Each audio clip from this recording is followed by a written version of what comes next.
Hello, Hey Boomer community. My name is Wendy Green, and I am your host for Hey Boomer, the show for people who are transitioning or who have already transitioned to life after full time work and they're asking themselves the question, what's next? We cover various topics every week, and this month of May, we are covering health topics: mental health, physical health, emotional health, relationship health. And my goal for Hey Boomer is to have our listeners leave inspired that this next chapter of life can be both meaningful and relevant. Support for today's Hey Boomer show comes from Rhodes Scholar, the not-for-profit leader in educational travel for boomers and beyond, offering expert-led adventures in all 50 states and more than 100 countries. 3 years ago, I took my granddaughter on one of Rhodes Scholar's grandparent programs trips to Chincoteague Island. We had so much fun learning together. It was so well run. And this July, I am going to Glacier National Park with some of Rhodes Scholar's knowledgeable naturalists. Can't wait for that. You can learn more about Rhodes Scholar's National Parks Learning Adventures by going to roadscholar.org/heyboomer. So go on, check out those trips. Every mother contains her daughter in herself, and every daughter her mother, and every mother extends backwards into her mother and forwards into her daughter. That's a quote by Carl Jung, which we used to promote today's program. We can't choose the family we are born into, and our family of origin influences our future and shapes our personalities. People are different, and moms are no exception to that. Some become a mismatch with their kids, and some make the perfect team. But no matter what the case, we will always love our moms because this kind of love is unconditional. So we're going to be talking about mother-daughter relationships, and we're going to be talking about how those relationships influence our female friendships. And my guest today is Dr. Barbara Kaufman, and she's going to talk about the central role that mothers play in the lives of their daughters. Barbara is a licensed psychologist with over 40 years of experience, and she is also a comedian. Her signature presentation, Wisdom at Mid-Laugh, is designed to inspire and entertain as she interweaves beautiful imagery, music, stories, comedy, fairy tales, dreams, and midlife wisdom from Carl Jung. But before I bring Barbara on, I want to talk about something important. And this is, instead of covering a couple of never too old stories this week. So May is Mental Health Awareness Month. And with the Hey Boomer show and the What's Next coaching program, I work to inspire people that the next 20 to 30 years of your life, after 50 to 60 years old, they can be and they will be meaningful and fulfilling if your mindset and actions support that belief.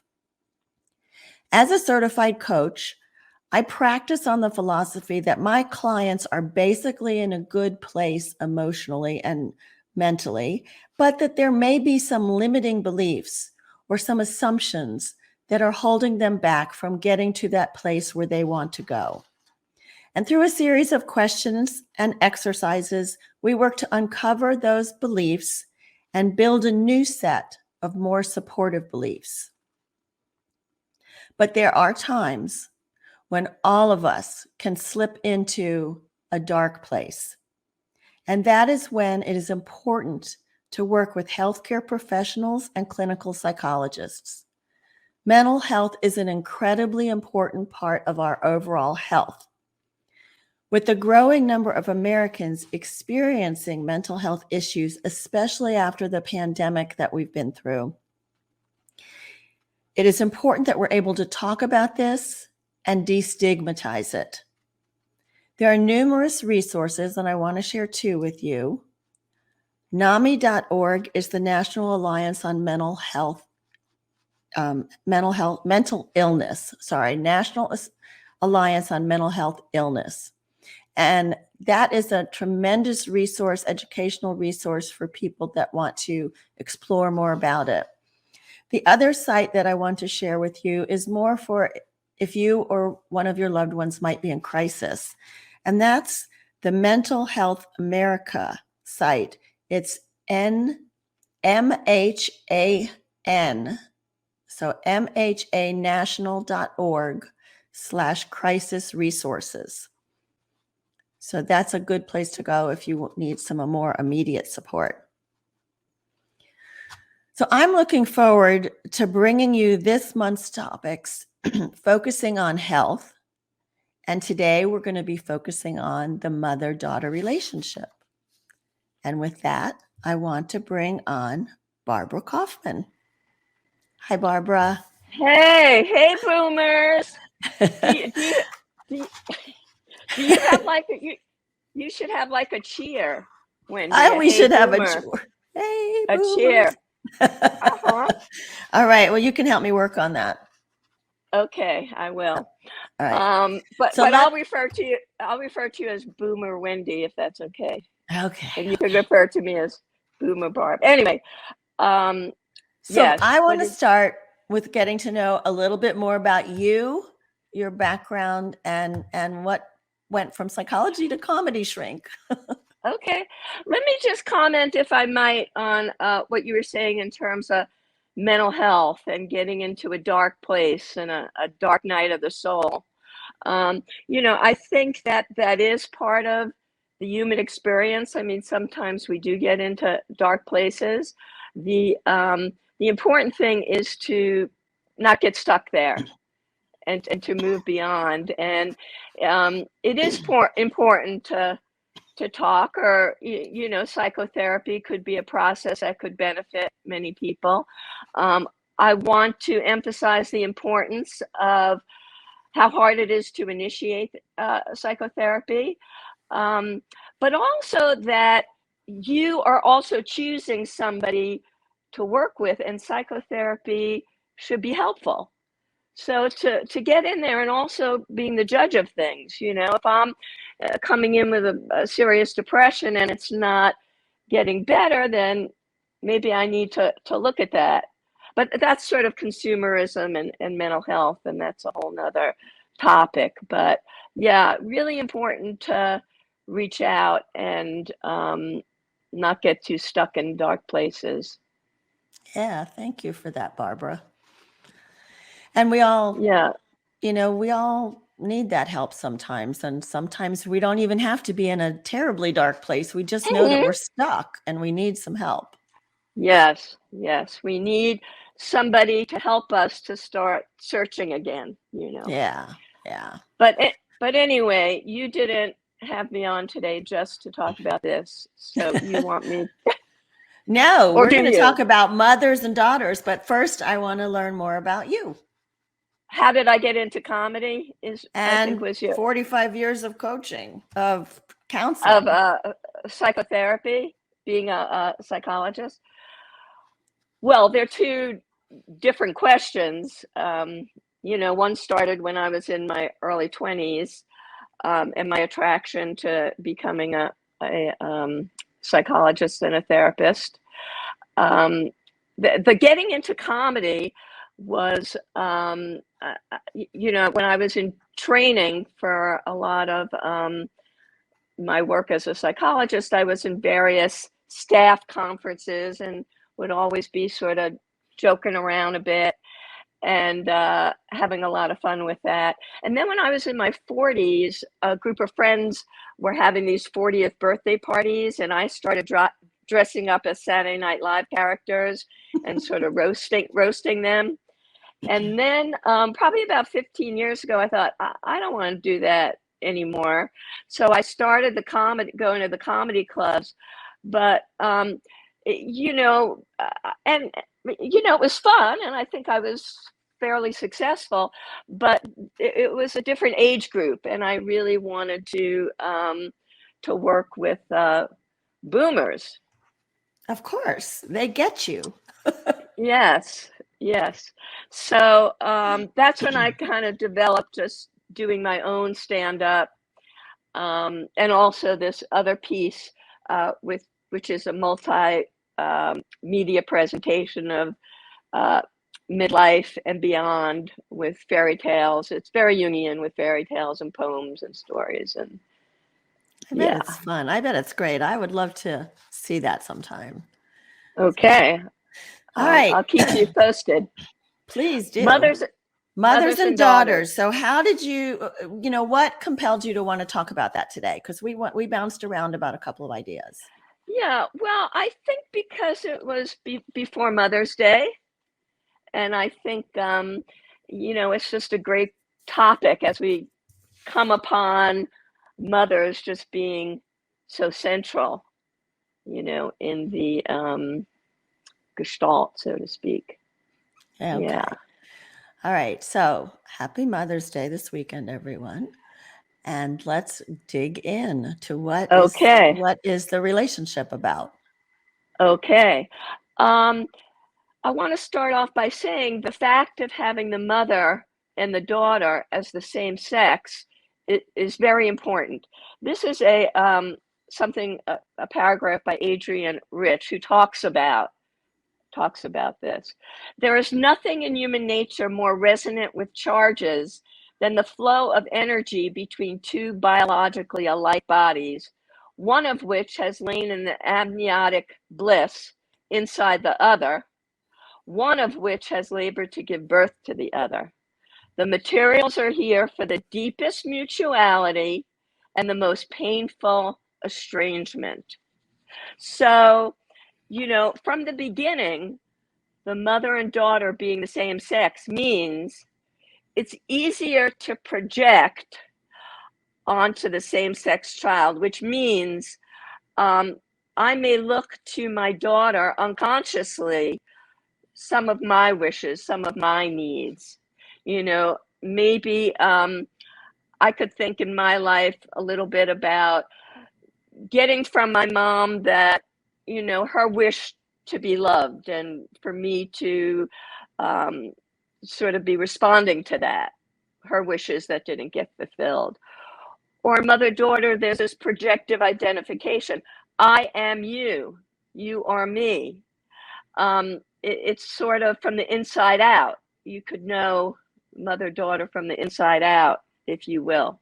Where the boy is always the other, right? Difference in gender, different biology, different social experience. So the boundaries are always more clear. Um, a little story. I remember when I was in training, I was working for a very, very accomplished psychologist. I'll call her Ruth.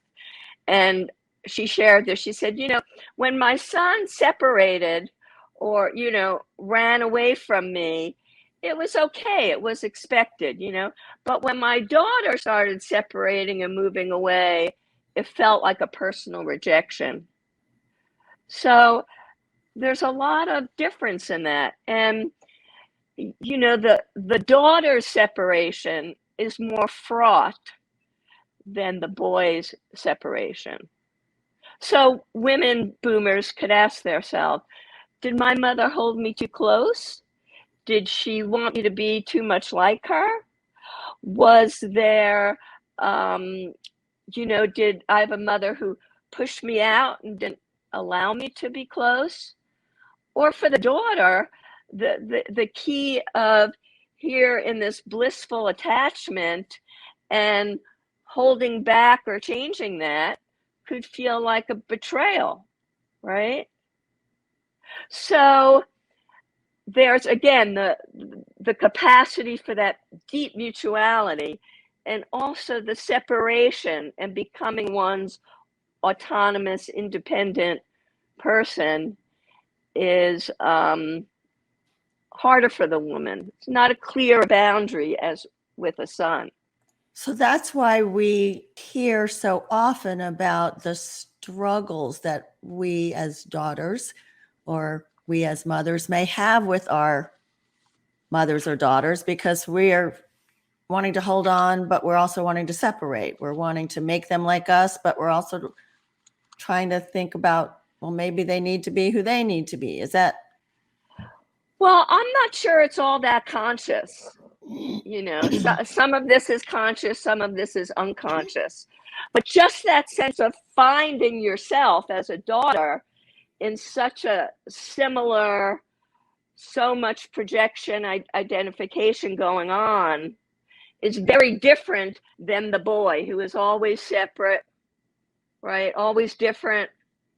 That sameness is what the issue is. And the separation within the sameness, because, as Jung talks about in individuation, our goal is to come in and to develop ourselves apart from our influences, and if we have, a mother who sort of holds too tight or a daughter who holds too tight, they, maybe there isn't this separation. Yeah. I mean, it's interesting because I think my relationship with my mother was very different than my relationship with my daughter, which was confusing to me. And then I see her relationship as being different with her daughter.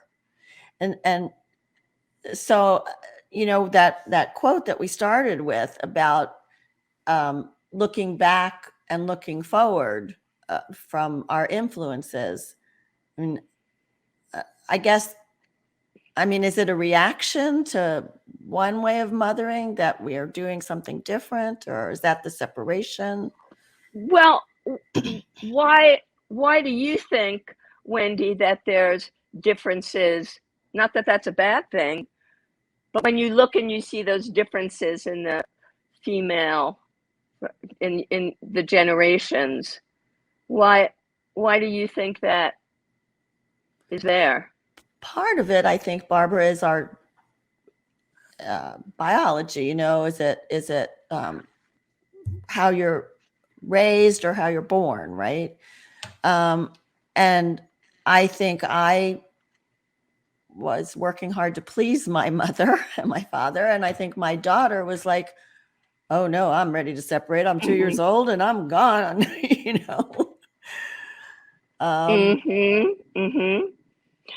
So you can see the, in families, it's sort of when you're in reaction or like, I'm going to try and not be like my mother. So you're not like your mother in sort of this opposite way. And then in the next generation, it goes back to the other opposite. Because as Jung talks about, the balance is what's important, right? Yeah. So if you're in reaction to, and well, I'm not going to be like my mother in this way, then your daughter is going to maybe reactive to that, right? Right. So I don't we're mean, not, yeah. I'm sorry, we're not just talking about our biological mother, right? Some of us may have had another kind of relationship that was more of a mother relationship. Yeah, which is a good thing. I'm going to talk about that later, but the sense of the mother archetype that has so many different possibilities, which is, we have a biological mother, but there are other aspects of mothers that we get from other women. And I think one of the booms of the feminism and the women's movement was, that women can mother other women, bringing that to other women. I could talk a little bit about female friendships if you want, Wendy. Yeah, let's do that. I want to make a couple of comments. Laura, you may be a mother of sons, but you are a daughter of a mother. So there are some dynamics there to think about. And Elizabeth, trying to please the mother, living up to expectations. Yes, that's not always easy. It's a long way to go to let go of trying to please, she says. Mm-hmm. Yeah. So how does something like that influence female friendships? Our relationships? Friendships. Yeah. Well, remember that mutual connection that we talked about a minute ago. So in women to women friendships, you get that easy back and forth and talking uninhibited with each other, this intimacy and connection. I remember one time I was at a wedding and I was pretty bored, so I ended up going into the kitchen, and the bathroom, and it was one of these fancy places that, you know, a woman would give you a napkin and all this, and I just was in there talking to her for about a half hour, and when I came out, my partner at the time, his cousin, older man, he said to me, "Where were you?" And I told him about this. And how could you, you know, know all that from talking to somebody? And again, I think there is that close connection between women that develops pretty quickly. And then what happens in female friendships? Well, you know, there may be some hurt or anger that comes up, or envy, competition, abandonment, that stirs up either consciously or unconsciously because of the relationship, you know, the original relationship. So friendships become a way of sometimes healing a difficulty in the mother-daughter relationship, or wishes for closeness, that one never did feel close or merged with the mother. So, you know, they're quite an opportunity for healing and exploring and sort of reworking some things and growing. I could talk a little bit about the differences in my friendships through the years as reflected in the mother-daughter, but I think you want to ask me something, Wendy. Yeah, so I was, it was kind of along that track, like, you know, as we're maturing and meeting new people and recognizing ourselves as independent of our family of origin, I would imagine our friendships evolve, the things we look for in friends evolve. Do you think that's true? Well, I think that they evolve if we evolve. You know, it doesn't have, they don't have to evolve in a certain direction. I mean, there could be mother daughters that, you know, don't necessarily grow out of that mutual attachment. And I wouldn't, you know, I see women in therapy dealing with separation issues with their mother that they never dealt with, you know. So it could be all over the board. It's not always determined by age. You know, some of us separate later. Yeah. And do we really separate? I mean, separating is not moving across the country. It's being in your own psychological reality and autonomy, and, you know, growing into who you were meant to become, right? Yeah. And so some of that becomes easier depending on the mother type that you have. Well, you know, it's an interaction with mother and daughter in particular. I don't think it's, you know, ever easy, because I think separation from, you know, this wonderful cocoon of mutual attachment is difficult. You know, individuation is difficult. Even if you have a mother that was not kind, that made it hard for you as a daughter, you think it's still difficult to separate? That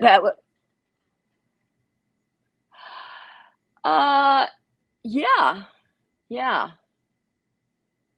I think with any mother you have, you know, as you evolve, you need to come to terms with. I'm going to talk about this more an archetype, but you need to come to terms with your mother as human being, you know.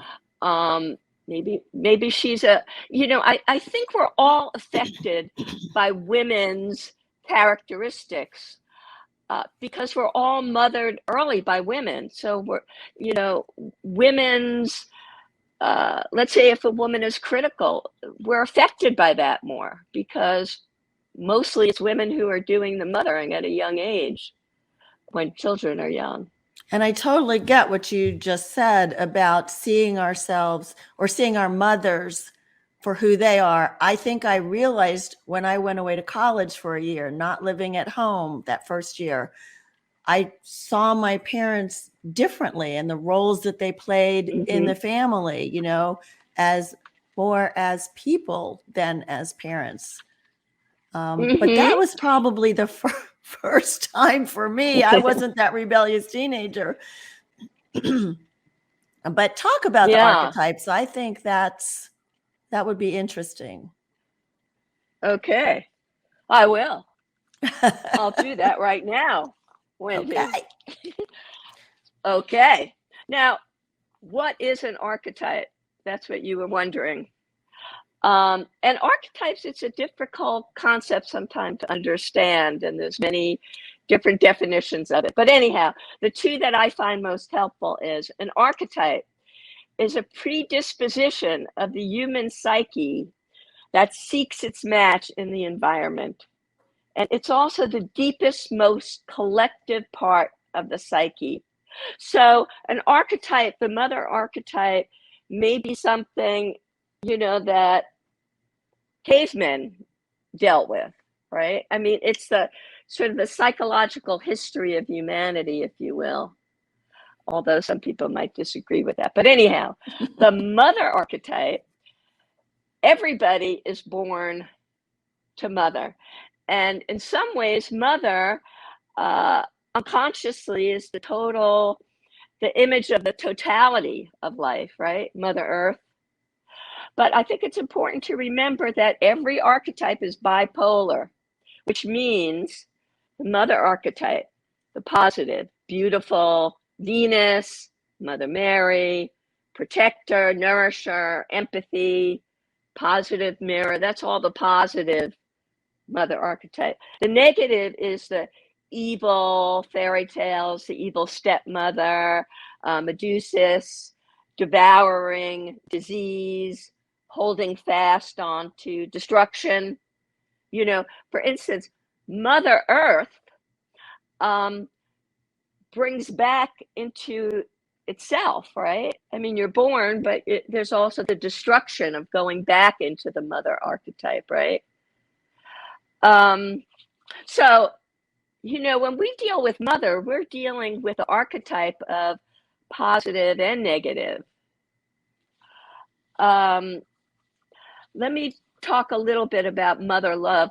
What's so important and so central about the mother archetype and how central it is almost to life itself is, in the research on trauma, they say that when people are in terror, they call for either God or mother, which again, I think is pretty interesting. Shows you the depth of the mother love and connection. Here's some definitions of mother love. Most moving and unforgettable memories of our lives, the root of all growth and change, the long silence where everything begins and ends. Mother carries the image of the totality of life. So that's part of the bigness and the depth of the mother archetype. I was thought that when I hear Jewish, oh, you're like a Jewish mother. What do you hear when you hear that, Jewish mother? What part of the archetype of the mother archetype do you hear? That's where I hear the nourishing. Here, I've made extra chicken soup. Take that home with you. Let me load you up with food. Well, like every archetype that has a bipolar, sometimes I hear a little bit of a anti-Semitic undertone in that, the over-involved mother, the suffocating mother, the devouring mother, right? Like the So, in the Asian culture, you have what they call the dragon mother. What do you hear when you hear mm-hmm, that? And I mm-hmm, also then hear, yeah, high expectations. You've got to be better than everybody else. But you could also then hear, the Asian, what's the word? Not anti-Semitic, but the Asian hate, the Asian, just, disrespect. mm-hmm, mm-hmm. And which I think leads me to something that I think is really important, to be able to differentiate between one's personal human biological mother and what's the mother archetype. And I'll give an example of that. One of the positive mother archetypes, right, on the positive side, is mother as giver, right? Unconditional giver, the source. Like you were saying, the mother, you always available, always giving. And that turns into sometimes an attitude when it's abused of, which is the negative. Well, if mother doesn't want to give, it's because she's being withholding, right? So we're going to take. That, I think, is part of the basis of abusing the climate, right? Abusing We're Mother going Earth. to be, abusing Mother Earth, taking. If she's not giving, we're going to take, right? Mm-hmm. And the backlash, of, Mother Earth and the hurricanes and the floods and all that. You can't just take. There's a consequence of that because Mother Earth is living, right? Mm-hmm. So again, that, sometimes things switch between the positive mother archetype and the negative one. But with the biological mother too, sometimes we see her, even on Mother's Day, we're celebrating all the positive archetypes of mother, right? But what do you do when mother is critical? Is that negative? And well, it may not be negative in the sense of it can transform you into a different place. I mean, a lot of healers and psychologists and social workers are, wounded healers, right? So maybe the woundedness could transform into something different. I remember the story about this guy that was laying in the hospital, and this one woman that came in and she said, "Oh, I'm so sorry, you're feeling so bad. Let me hold your hand." It was lovely, right? And then another woman, she comes in and she goes, "Well, what are you laying there for? See if you could, And so again, if they could transform into something growth producing. Yeah. Yeah. So how do we potentially use our friendships to help heal some of these wounds that we might have received from our mother Right, unintentionally? right, right. Um, well, I was going to talk about that before. When I look over my path with friends, I could see my early 20s, maybe even 30s, more dependency, more giving up my power, um, conflict, not getting worked out real well. And it's interesting. I was thinking about this the other day because there was a friend of mine who I wanted to, um, ask her to become a business associate. But she's very persistent, very powerful woman, very persistent, and I felt like I had to talk to her about this because we need to work with this in our business relationship. So I called her and talked about this, and she says, you're not the first person who has referred to my persistence. And then we sort of went on to kind of negotiating it. But, that's sort of an example of, friendships now for me, conflict is dealt with well, lots of space for autonomy, independence.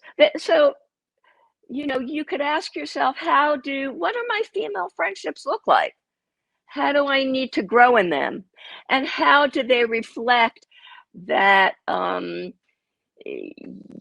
upsetness and stress around separation with Yeah, mother because I and what look at that looks my like? yeah, I look at my friendships, since we're talking about our personal stuff. Um, and I'm usually the fixer, the healer, the one who's going to make everything better. Don't worry about it, But asking for help for myself is so hard, because I'm the strong one. Mm-hmm. I'm the independent, strong. I've always got it, very resilient, da da da da da. So one of my things I'm trying to work on now is it's okay to ask for help. It's not going to mean Mm-hmm. it's not going to mean you're weak. It's not going to mean you're less independent. So I mean, I guess those are messages I picked up along the way from family somewhere. Mm-hmm. Yeah, for sure. And comes right out of the mother-daughter, you know. I would have a hard time seeing you being around the kitchen asking your mother to help you with everything, I usually right? say, just leave it alone. I've got this. Uh-huh. She wants to help, and I'm like, no, I got it. I got it, Mom. Mm-hmm. So a lot of this happens really early, right? Yeah. I wanted to end, if I might, Wendy, just by reading the story, this mother-daughter story. Um, it's especially pertinent to me because my mom, who's 91, is coming to, the issues we deal with when we're at that age.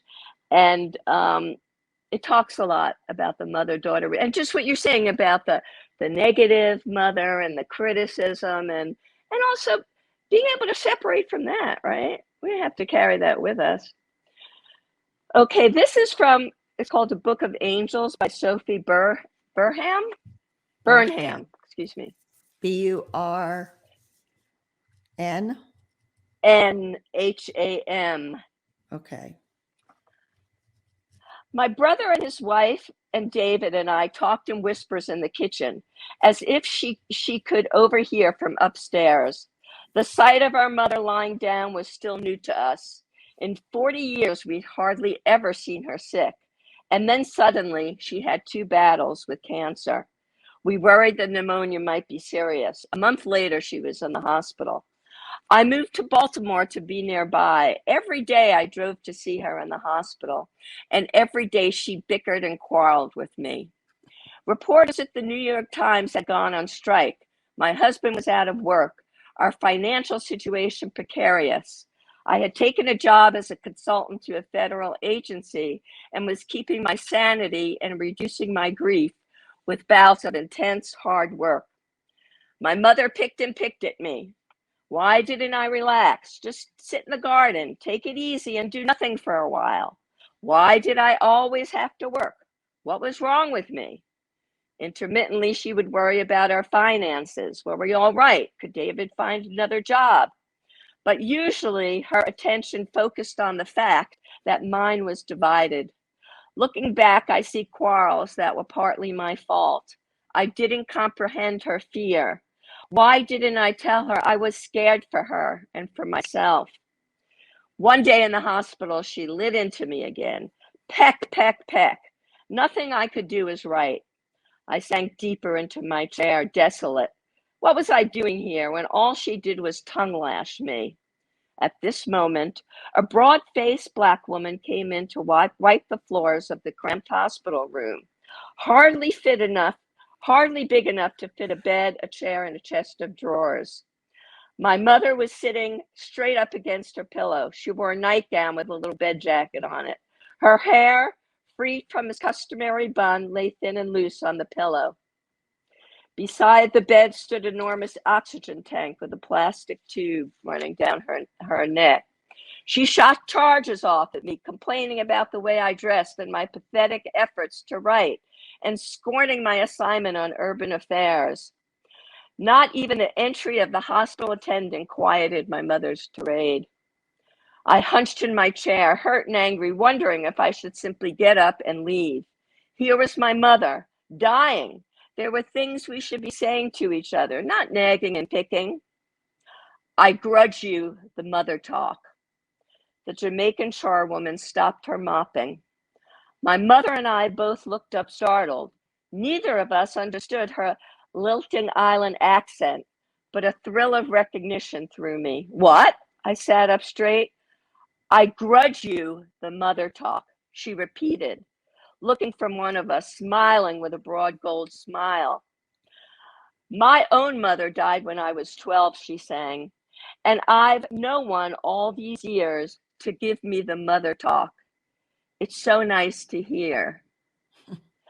My mother looked embarrassed. I sat up even straighter, hit by joy. Of course! She was cuffing the cub, was all. I had not understood. It took only a few minutes for that beautiful dark-skinned woman to finish the floor. 3 swishes of her mop and she was done. She left, but she left us in a different state. I did not consider her an angel at the time, but marveled at the synchronicity of the encounter. This woman walking in to explain my mother's behavior and walking out again. From that moment, our relationship took a turn.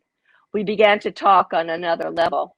We could approach the topic of death, say how much we cared for each other. A week later, she was dead. That's a very powerful story. Thank you, Barbara. Oh, you're welcome. Thanks for listening. Yeah.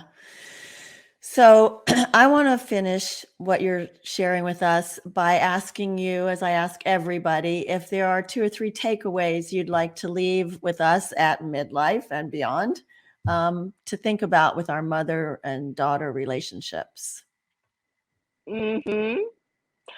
Well, I would say to become aware, to look at them more deeply. Like you were saying, where do I want to evolve? Where do I want to get to? You know, how do I explore that?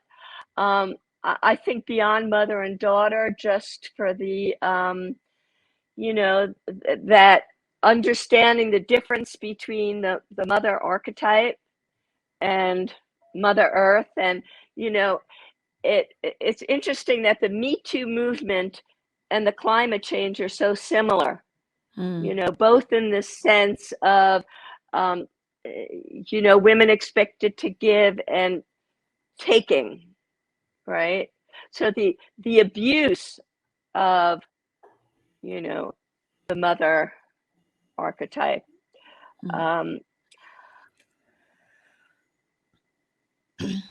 I think that's all I would say for the moment.